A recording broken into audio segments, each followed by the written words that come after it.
This is Evan from Decent Traders. Today I traded KZR today. I had a loss today, but I felt like I was doing the right thing. At least I wasn't doing the wrong thing.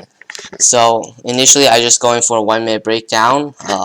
You can see in many of my recaps I always do this. It's a pretty good strategy to use, and I went in for a small size in case it wouldn't work.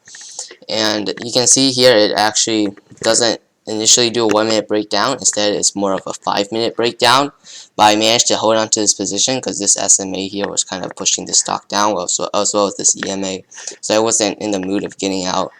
And when the 5 minute breakdown actually works, instead of just covering, I go in for another short position here, because here, as the 5 minute breakdown already forms, it makes me feel that it's going to drop more, which I was eventually right on, but I just had to survive some small pullbacks. Unfortunately, I wasn't able to survive this one fully. I actually got half my position out here, as it looked like a possible just to go through and go up.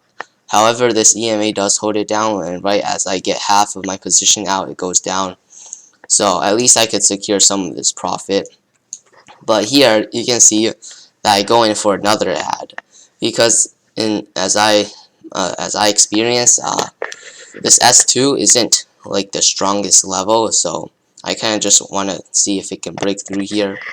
Unfortunately, I do get slightly squeezed, but it dropped down really fast, so I still kept on to my position. And after this drop, this is where I thought it's actually going to break through this S2, and I go in for another ad. Unfortunately, the S2 just bounces up again, and I take a small size out, and eventually I get all out due to time management. But yeah, of course, when I get out, it actually does break this S2. So eventually I was right about this. I just didn't have enough time to make use of it.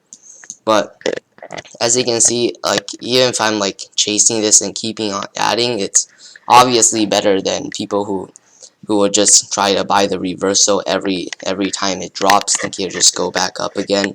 So obviously those people are not going to win. So instead of just trying to buy the reversal every minute when you lose, you just keep on adding to the short to break those people's days.